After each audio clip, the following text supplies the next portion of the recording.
जय माँ काली। भारत माता की जय। भारतवासियों, आज राजनाथ सिंह जी ने एक बड़ी मीटिंग ली है। अगर हमारे देश के ऊपर कोई खतरा आ रहा है या कोई हानि पहुंचाने की कोशिश करता है या गलती से कोई आ जाता है आसमान में उड़ते हुए, तो हम उसको कैसे रोकें और उसको कैसे सजा दें। फिर अगर गलती से किसी का कुछ हो गया तो फिर बात अलग है। इसमें हमारी समुद्री सीमा है, उसमें हम अपनी सुरक्षा कैसे बढ़ाएं और पूरे ये जो युद्ध काल चल रहा है इस पर नज़र रखें और साथ ही में हमारे देश की सुरक्षा, हमारी सीमाओं पे तेज और गिद्ध जैसी नज़र रखी जाए, क्योंकि हालत पूरी दुनिया के ख़राब होते जा रहे हैं, बिगड़ते जा रहे हैं। तो हमें भी तैयार रहना है और हम इसके लिए पूरी तरह से कैसे तैयार रहें, इस पर मीटिंग हुई है। और कोई नहीं है टक्कर में, भारतवासियों, कोई नहीं है टक्कर में। हमारी सेनाओं के जवान, मैं बार बार बताता हूँ, दुनिया में बहुत कम होंगे जैसे हमारे सेनाओं ने ऑपरेशन सिंदूर के साथ हर युद्ध में अपना कौशल और वीरता दिखाई है। आज तक हमारे जवान 1962 जब नेहरू था, गद्दार, देशद्रोही, भारतद्रोही, जो दल्ला नेहरू प्रधानमंत्री बन के बैठा था, उसके समय जो अपमान हुआ था 1962 में, हमारी सेनाएं हारी थी क्योंकि उनको हाथ बांध दिए गए थे, सेनाओं के हाथ। उसके बाद हमारी सेनाओं का शौर्य देखिए, 2-2, 3-300 चीन के जवानों को काटा, मारा, एकदम टुकड़े टुकड़े कर दिए कुछ हमारे जवानों ने। सोचिए, हमारे 100 जवान, 120 जवानों ने चीन के 3-3, 4-4 हज़ार जवानों को मारा, काटा, खदेड़ा, भगाया। उसके बाद की वीरता की कहानियाँ तो भारतवासियों आपको अचंभित करेंगी।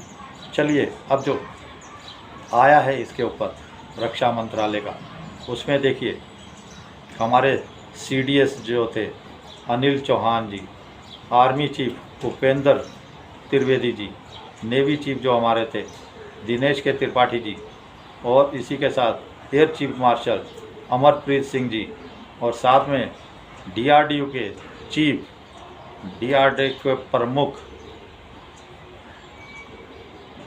समीर वी कामत जी, ये सारे शामिल थे। ऐसी उच्च स्तरीय मीटिंग है। अब DRDO को चीफ शामिल हुए, ये भी कोई छोटी बात नहीं है भारतवासियों। अगर कहीं से भी खतरा महसूस होता है तो उसके लिए हमें कैसे सजग और तैयार रहना है, इसके लिए जो ये मीटिंग हुई बहुत अच्छी बात है। हमारे जहाज़ों को हम समुद्र में कैसे सुरक्षा दे पाएंगे। चलिए, इसके साथ मैंने कल आपको बताया था कि ST SC के अंदर जो धर्म परिवर्तन कर चुके हैं, जो क्रिश्चियन बन चुके हैं, मुस्लिम बन चुके हैं, किसी भी धर्म में जा चुके हैं, अब वो इसका लाभ नहीं ले पाएंगे। 1950 में ही स्पष्ट कानून था कि जो धर्म परिवर्तन कर लेगा, हिंदू, सिख, बौद्ध, जैन को ही इस ST SC एक्ट के तहत सुविधाएं मिलेगी।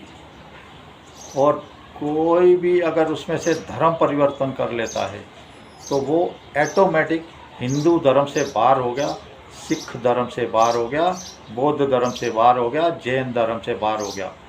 और ये जो नकली ही चले जाते थे ना कि हमें अपमानित किया, इसका बहुत ज़्यादा दुरुपयोग हो रहा था।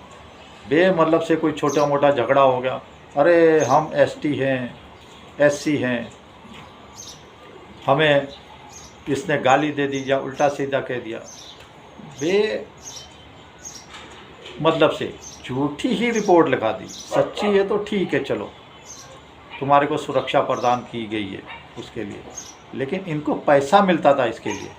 पैसे के लालच पे कईयों की ज़िंदगी ख़राब हुई इसकी वजह से। लेकिन चलिए इस पे ज़्यादा ना बोलते हुए, अब कोई भी धर्म परिवर्तन करेगा तो अब ये लागू कैसे हो, इस पे सरकार क्या करेगी, ये देखने वाली बात है।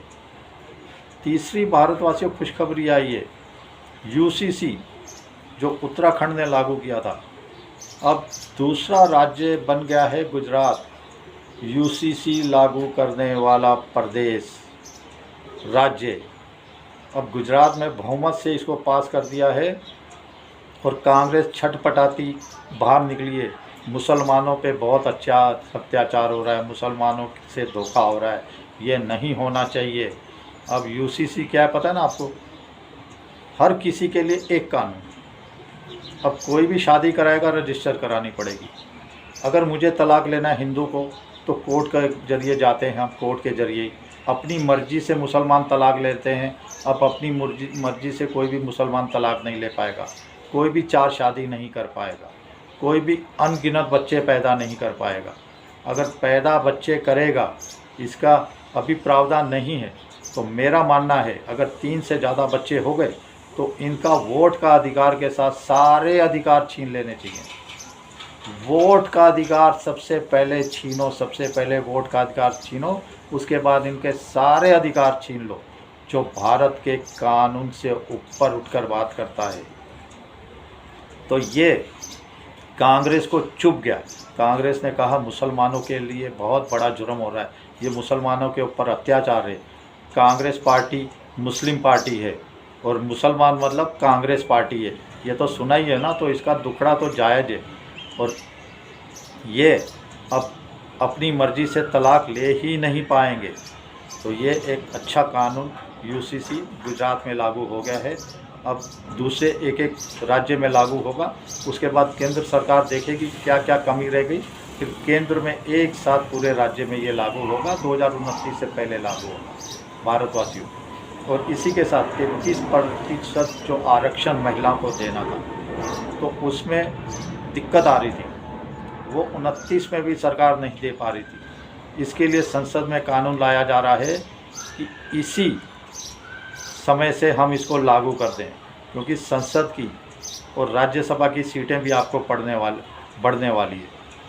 अब 33% लागू करने के लिए महिलाओं का आरक्षण, अब 816 सीटें संसद में हो जाएंगी भारतवर्ष, 816, और 374 के 84 सीटें राज्यसभा की हो जाएंगी। और इसमें 273 महिलाएं हो जाएंगी संसद के अंदर, ये जो 33% आरक्षण के बाद। तो इससे बहुत बदली होने वाला है, बहुत चेंज होने वाला है भारत में।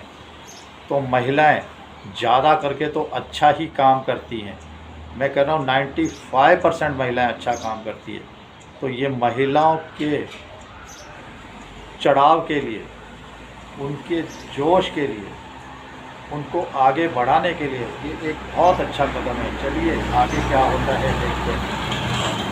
जय श्री राम, जय श्री हनुमान, माँ काल रात्रि देवी की जय, हर हर महादेव, वंदे मातरम, जय हिंद।